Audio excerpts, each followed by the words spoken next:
नमस्कार, मेरा नाम भऊ तोरसेकर। आप देख रहे हैं प्रतिपक्ष। दोस्तों, आज मैं कश्मीर फाइल्स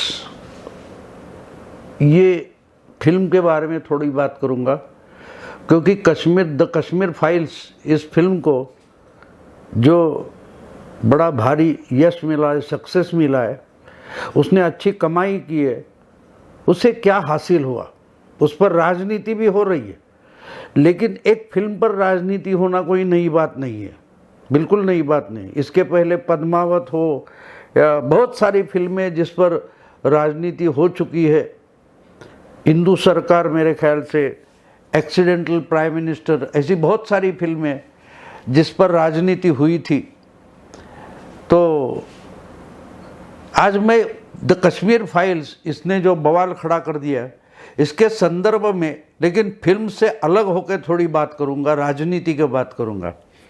आपको याद है दोस्तों, 2002 से लेकर 2014 तक गुजरात के मुख्यमंत्री रहे नरेंद्र मोदी को पूरे देश की नहीं, पूरी दुनिया के मीडिया ने टारगेट किया था। जो सो कॉल्ड लिबरल्स है, सेक्युलर है, लेफ्टिस्ट है, लेफ्ट लिबरल्स है, और इनके शिकंजे में फंसा हुआ जो मीडिया है, उसने मोदी जी को टारगेट किया था। और आखिर में, यानी मेरा ख्याल है 2006 या 2007 के बाद मोदी जी ने तय किया इनको कोई समाधान नहीं चाहिए, इनको सवाल पूछने और सवाल के माध्यम से मोदी जी, बीजेपी और हिंदुत्व को बदनाम करना है। तो बस इनको बोलना है, बोलने दो, उनके साथ बात ही नहीं करनी, उनके सवाल नहीं सुनने, उसके जवाब नहीं देने, क्योंकि उनको जवाब चाहिए ही नहीं, उनको आरोप करने, और जिसका आरोप ही करना है और सवाल का जवाब भी नहीं चाहिए या खुलासा नहीं चाहिए, तो क्यों इनसे बात करें। उल्टा वो समय किसी अच्छे काम में लगाए तो उसका फायदा हो सकता है। और इसी कारण से नरेंद्र मोदी जी ने मीडिया से अपना नाता पूरा का पूरा तोड़ दिया। उसके बाद उन्होंने, मेरा ख्याल है 2006 या 2007 के बाद, 2007 में दूसरी बार उन्होंने गुजरात विधानसभा जीत ली थी, लेकिन 2005 या 2007 के बाद इन्होंने, नरेंद्र मोदी ने मीडिया से पूरी तौर से अपना नाता तोड़ लिया। ना उनसे बात करनी है, भैया जो कुछ आपको बताना है, जो कुछ बदनामी करनी है, जो कुछ गालियाँ देनी है, बस गालियाँ देते रहो, हम उसका खुलासा तक नहीं करेंगे, ना उसकी दखल तक लेंगे। यानी गालियाँ दी तो उन पर केस भर दो, ऐसा भी काम मोदी जी ने नहीं किया। और सिस्टमेटिकली मोदी जी ने अपना ध्यान पूरा का पूरा, अपनी ताकत पूरी की पूरी जनता की काम में लगा दी। और इन्होंने इस ढंग से गुजरात में डेवलपमेंट का एक नया मॉडल खड़ा कर दिया कि जिसकी देश में नहीं तो प्रदेश में भी, विदेश में भी चर्चा शुरू हो गई। और आहिस्ते आहिस्ते बात हो गई कि जिसको बदनाम करने निकले थे, जिसको गुजरात का मुख्यमंत्री ही होने के लायक नहीं मान रही थी मीडिया, उसके सर पर चढ़कर वही मोदी प्राइम मिनिस्टरशिप के कैंडिडेट बन गए बीजेपी के। और उन्होंने सिर्फ बीजेपी को सत्ता में नहीं लाया, एनडीए को सत्ता में नहीं लाया, उन्होंने अपनी ताकत पर, अपने बलबूते पर, अपनी पॉपुलैरिटी की ताकत लगाकर बीजेपी को मेजॉरिटी में लाकर खड़ा कर दिया। इस देश में जनता पार्टी का जो एक्सपेरिमेंट था, जिसमें 4 पार्टियां इकट्ठी हुई थी, उसमें लेफ्ट भी उसको सपोर्ट कर रहा था, उस वक्त की बात है, वो छोड़कर पहली बार, यानी जनता पार्टी को जो मेजॉरिटी मिली थी वो बिगर कांग्रेस की पहली मेजॉरिटी थी। लेकिन उसमें भी कांग्रेस के 2 धड़े थे, एक जिसको सीएमडी बोला जाता है, जो इमरजेंसी हटने के बाद कांग्रेस से अलग हुआ, जगजीवन राम बहुगुणा का धड़ा था, और उसके पहले का जो संगठन कांग्रेस जिसको बोलते थे, कांग्रेस ओ मुरारजी का, वो एक धड़ा था। तो इसलिए जनता पार्टी की पूरी एक पार्टी नहीं थी, इसलिए 2-2.5 साल में टूट गई। लेकिन जनता पार्टी को भी पहली बिगर कांग्रेस की मेजॉरिटी मिली थी। लेकिन वो छोड़कर कभी भी किसी एक पार्टी को, एक ही विचारधारा की एक ही पार्टी को कांग्रेस छोड़कर कभी लोकसभा में मेजॉरिटी नहीं मिली थी। मोदी जी ने 2014 में वो मेजॉरिटी बीजेपी को हासिल कर दी। और इसका इम्पोर्टेंस ये कि पहली बार कांग्रेस की हार हुई थी और कांग्रेस की पॉलिटिकली हार हुई थी।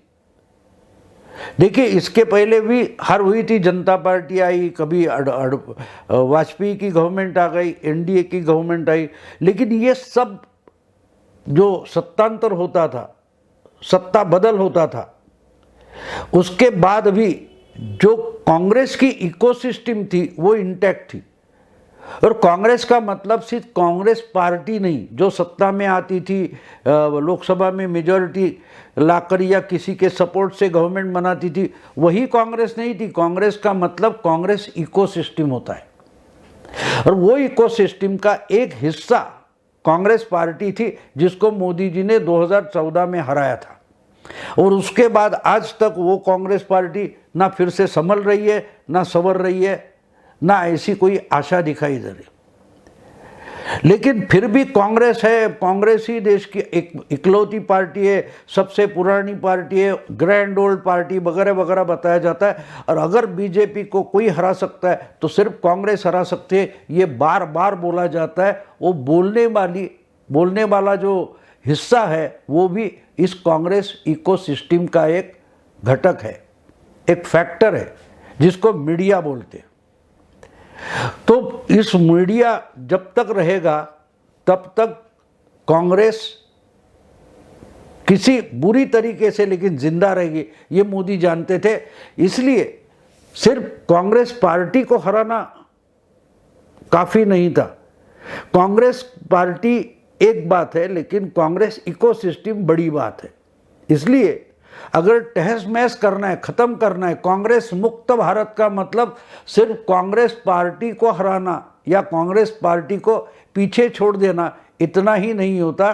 कांग्रेस मुक्त भारत का मतलब कांग्रेस इकोसिस्टम से भारत को मुक्त करना। और इसमें ही मोदी जी पिछले 7-8 साल से लगे हुए हैं। मेरा ख्याल है अभी और 2 महीने में मोदी जी को प्रधानमंत्री बनकर 8 साल हो गए, और ये कांग्रेस मुक्त भारत करने की कोशिश कर रहे हैं। आजकल वो शब्द बोलते नहीं, कांग्रेस मुक्त भारत नहीं बोलते। इसका कारण ये है कि कांग्रेस पार्टी से देश को उन्होंने मुक्त किया है, लेकिन कांग्रेस इकोसिस्टम जो है, जो कांग्रेस की सोच देश के अलग अलग हिस्सों में, अलग अलग संस्थाओं में बटी हुई है, वो जब तक खत्म नहीं होती तब तक देश कांग्रेस मुक्त भारत नहीं हो सकता। इसलिए मेरा ख्याल है कि 2014 में कांग्रेस को पॉलिटिकली हराने के बाद, राजकीय अखाड़े में पराभूत करने के बाद मोदी जी कांग्रेस की इकोसिस्टम खत्म करने में लगे हुए। और दूसरा हिस्सा था उसका मीडिया, जो कांग्रेस का सबसे बड़ा हथियार था। सत्ता में कोई भी पार्टी आए, लेकिन उसको कांग्रेस की ही विचारधारा से चलना चाहिए। इसी ढंग से उस नए सत्ताधारी पार्टी पर यह इकोसिस्टम दबाव लाती थी।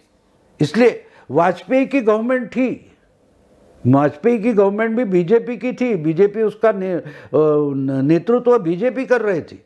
एनडीए में सबसे बड़ी पार्टी तो बीजेपी थी। लेकिन हम देखें तो बीजेपी का जो एजेंडा था वो अलग रखकर ही एनडीए बन पाई थी। राम जन्मभूमि का मामला था, 3 डिस्प्यूट माने जाते थे, 3 ऐसे इशू माने जाते थे कि उसको अलग रखकर ही वाजपेयी गवर्नमेंट बना पाए, एनडीए बना पाए। 370 कॉमन सिविल कोड और राम जन्मभूमि या अयोध्या का मसला, ये बाजू में रखो तो ही हम साथ आएंगे, ऐसी शर्तें रखी थी अलग अलग पार्टियों ने, और उस शर्त पर एनडीए बनी थी। और उसको भी बाद में कांग्रेस या कांग्रेस की इकोसिस्टम ने हरा दिया था 6 साल में। लेकिन मोदी जी जब आए तब मोदी जी ने इन 3 इश्यूज पर बोलना भी नहीं इंपॉर्टेंट समझा। मोदी जी हम 2013 से लेकर 14 तक चुनाव का प्रचार करते रहे, लेकिन उन्होंने कभी भी 370 राम जन्मभूमि या कॉमन सिविल कोड पर कोई बयान नहीं दिया, कुछ भाषण नहीं किया, लेकिन मोदी जी सुप्त तरीके से चुपचाप उस पर काम करते रहे। और आज हम 2022 में आ चुके हैं, हम देखते हैं कि पिछले 3 साल में मोदी जी ने ये तीनों इश्यूज जो थे वो सॉल्व कर दिए, लेकिन वाजपेयी ने नहीं कर पाए। और मोदी जी भी पहले 5 साल में पूरी तरीके से ओपनली ये बातें नहीं बोलते थे। इसका जो कारण था वो कारण कांग्रेस की इकोसिस्टम। आप किसी भी तरीके से कांग्रेस की सोच विचारधारा छोड़कर अगर दूसरे तरफ मुड़ने की भी कोशिश करें तो ये सब इकोसिस्टम आप पर हमला कर देती थी। कांग्रेस पार्टी तो दुबली हो गई है, वो हमला नहीं कर सकती, लेकिन कांग्रेस पार्टी ने अपनी विचारधारा जिनको आउटसोर्स की है, ऐसी जो इकोसिस्टम है इसमें अलग अलग हिस्से आते हैं, उसके अलग अलग डिपार्टमेंट है। उसमें एक मीडिया नाम का डिपार्टमेंट है जिसको देश का मेनस्ट्रीम मीडिया बोला जाता है, जिसको हम बॉलीवुड बोलते हैं, या फिल्म एंटरटेनमेंट का जो एक डिपार्टमेंट है जो देश का पूरा एंटरटेनमेंट का सेक्शन है वो कंट्रोल करते हैं। हमने बार बार देखा होगा, अलग अलग फिल्म स्टार हो गए, डायरेक्टर हो गए, वो कांग्रेस की ही भाषा बोलते हैं, वो कांग्रेस के साथ खड़े हो जाते हैं। अगर कांग्रेस के साथ खड़े नहीं होंगे तो हिंदुत्व के खिलाफ बोलेंगे, हमारा जो नेशनल कल्चर है उसके खिलाफ बोलेंगे, हमारा इतिहास है उसके खिलाफ बोलेंगे, उसकी मजाक उड़ाने वाली फिल्में बनाएंगे। तो ये भी एक डिपार्टमेंट था। उसके बाद अलग अलग जो यूनिवर्सिटीज़ है वहाँ बुद्धिजीवी बने बैठे, प्रोफेसर या वाइस चांसलर बने बैठे जो लोग हैं वो भी कांग्रेस इकोसिस्टम का एक हिस्सा है। ऐसे अलग अलग साहित्यिक है, साहित्य अकादमी है, साहित्यिक है, लेखक है, ये अलग अलग धड़ों में कांग्रेस इकोसिस्टम बांटी थी। उसमें से 2014 में कांग्रेस पार्टी नाम का एक हिस्सा नामो हरम हो गया, निकम्मा हो गया, दुबला हो गया, लेकिन बाकी के थे। और वो मोदी जी को पहले 5 साल में बिल्कुल हैरान कर रहे थे। आपको याद होगा पुरस्कार वापसी, फिर वेमुला का मामला, फिर दादरी में अखलाक का मामला, पुरस्कार वापसी, क्या नाटक चल रहा था आप देख रहे थे। तो कांग्रेस पार्टी तो अलग थलग पड़ गई थी, वो तो निकम्मी हो गई थी, लेकिन कांग्रेस की ही विचारधारा की लड़ाई ये अलग जो इकोसिस्टम के धड़े हैं, हिस्से हैं, वो लड़ रहे थे। कभी गिरीश कर्नाड उसमें हो गए, कभी वो प्रकाश राज होगा, कभी नासिरुद्दीन शाह होगा, कोई किसी आमिर खान के रूप में आ जाएगा, कभी कोई संपादक के रूप में खड़ा हो जाएगा, कभी कोई लेखक के रूप में खड़ा हो जाएगा। ये जो अलग अलग धड़े थे तो उनको लाइमलाइट में आने का, प्रकाश में लाने की कोशिश, और प्लेटफॉर्म जो था वो मीडिया से मिलता था। इसलिए कांग्रेस पार्टी से उनको सत्ता से हटाने के बाद दूसरा जो पायदान था उस लड़ाई में वो था मीडिया को ख़त्म करना, यानी मीडिया को नामो हरम और निकम्मा करना। जो मीडिया था ही नहीं, ये कांग्रेस इकोसिस्टम को चलाने वाला मीडिया का एक धड़ा था जो पूरे मीडिया पर एक साइकोलॉजिकल कब्जा कर बैठा था कि भाई पत्रकारिता का मतलब, जर्नलिज्म का मतलब, मीडिया का मतलब एंटी बीजेपी होना। आप बीजेपी का कोई अच्छा काम भी लोगों के सामने लाने की कोशिश करो तो आप पर ठप्पा लग जाता था कि ये मोदी भक्त है, ये बीजेपी वाला है, ये आरएसएस वाला है। ये जो बन चुका था, इसलिए पूरा मीडिया डर के मारे सेक्युलर लिबरल हो बैठा था। उसका भी खात्मा करना जरूरी था, उसका वो डर खत्म करना जरूरी था, यानी मीडिया भी कांग्रेस मुक्त करना जरूरी था। कांग्रेस मुक्त भारत का मतलब सिर्फ राजनीति में कांग्रेस से मुक्ति नहीं, जीवन के हर हिस्से में कांग्रेस की जो दादागिरी है, कांग्रेस का जो कब्जा है, वो हिला देना, निकम्मा करना, ढीला कर देना, उसका मतलब कांग्रेस मुक्त भारत होता है। और उसका एक हिस्सा था राजकीय पॉलिटिकल, जो 2014 में मोदी जी ने पार्लियामेंट जीतकर सिद्ध किया था। दूसरा धड़ा था मीडिया का। तो जब पहले 5 साल में आहिस्ते आहिस्ते मोदी जी ने चुन कर लिए कुछ लोग और जिनको बढ़ावा दिया, उसमें हम अर्नब गोस्वामी को देख सकते हैं। ल्यूटियंस दिल्ली में बैठे पत्रकार और मीडिया हाउसेस, उनसे टक्कर देने के लिए मोदी जी सामने नहीं आने वाले थे। उसी क्षेत्र से कोई एक लड़ाकू, उसको लीड करने के लिए सेनापति बन के आगे आना जरूरी था। और अर्नब गोस्वामी उसके लिए आगे आया। तो उसको भी रोकने की कोशिश की गई, उसको टाइम्स से हटाया गया, टाइम्स से उसको निकाला गया। तो मोदी जी ने ओपनली नहीं, लेकिन एक तो बात ओपन है कि आज अर्नब गोस्वामी जो रिपब्लिक चैनल चला रहा है, उसको कोई ना कोई बीजेपी का अप्रत्यक्ष सपोर्ट है। राजशेखर जो राजीव चंद्रशेखर मेरा ख्याल है, जो बीजेपी के आज मंत्री है, वही तो उनको फाइनेंस के सपोर्ट में खड़े हो गए। और देखते देखते पिछले 4 सालों में अर्नब गोस्वामी रिपब्लिक ऐसे खड़ा हो गया कि मीडिया में जो लिबरल कांग्रेस इकोसिस्टम का एक ताकत थी, वो दुबली होते गई। और 2019-20 आने तक, कोरोना का एरा शुरू होने तक, देश का पूरा लिबरल या कांग्रेस इकोसिस्टम वाला मीडिया पूरा नामो हरम हो गया, खत्म हो गया, प्रभावहीन हो गया, नामशेष हो गया। और एक तरह से मेन स्ट्रीम मीडिया में अर्नब छा गया। और सोशल मीडिया में यूट्यूब हो, फेसबुक हो, वहाँ बीजेपी के या एंटी कांग्रेस लोग इतने पावरफुल हो गए कि इनके सामने पूरा का पूरा प्रिंट मीडिया और इलेक्ट्रॉनिक मीडिया प्रभावहीन हो गया, नामशेष हो गया, निकम्मा हो गया। तो इसके बाद दो कश्मीर फाइल्स आई है। इसको इम्पोर्टेंट इसलिए वो समझना जरूरी कि कश्मीर फाइल्स का सक्सेस जो है, वो सिर्फ एक फिल्म का सक्सेस नहीं है।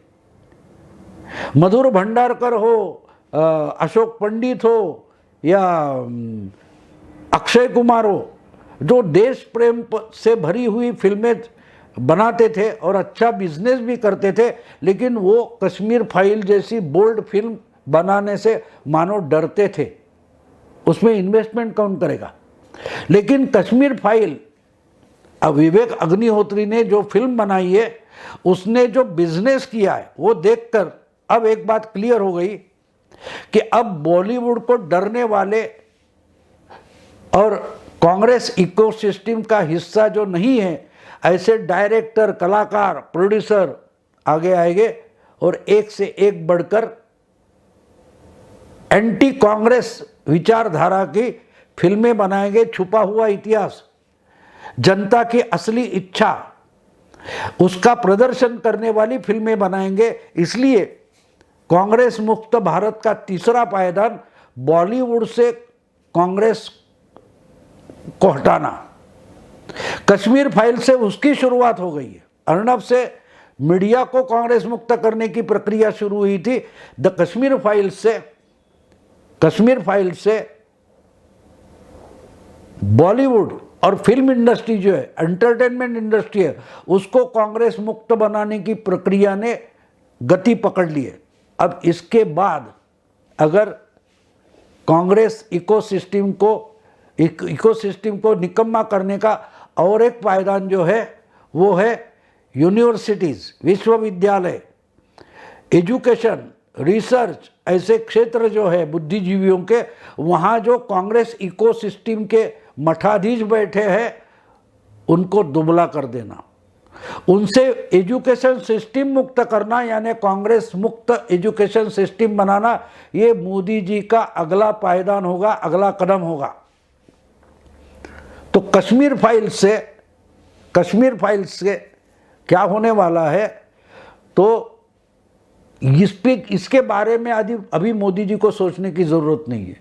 जो इस विचार के है वो बिल्कुल पोलराइज होते जाएंगे और बॉलीवुड को कांग्रेस मुक्त करेंगे, लिबरल मुक्त करेंगे। इसलिए इसके बाद अगर किसकी बारी है तो विश्वविद्यालय, यूनिवर्सिटीज, जहां ये कांग्रेस इकोसिस्टम के लोग छुपे बैठे हैं, कभी ओपन या कभी चेहरा छुपाकर, कभी अपना रंग छुपाकर बैठे हैं और कांग्रेस को जिंदा रखने की कोशिश कर रहे हैं। एंटी इंडिया विचारधारा है, उसको मजबूत रखने की कोशिश कर रहे हैं। उनका खात्मा जरूर है, उनसे भी देश को मुक्ति मिलनी चाहिए। कांग्रेस मुक्त एजुकेशन सिस्टम का मतलब इस देश की अगली बहुत सारी पीढ़ियां राष्ट्रवादी बनाने की कोशिश होगी और इसकी शुरुआत द कश्मीर फाइल के बाद होने वाली है। तो कांग्रेस मुक्त भारत का मतलब समझाने के लिए मैंने ये वीडियो बनाया और अब आके देखते रहिए कि एक एक करके कैसे देश के विश्वविद्यालय, विद्यापीठ यानी यूनिवर्सिटी ये कांग्रेस मुक्त होती जाएगी, क्योंकि बॉलीवुड के बाद उनका ही नंबर आता है, ऐसे मैं मानता हूँ। देखते आगे चलकर क्या होता है। अगर ये वीडियो आपको पसंद आए तो लाइक कीजिए, शेयर कीजिए और प्रतिपक्ष को सब्सक्राइब कीजिए। नमस्कार।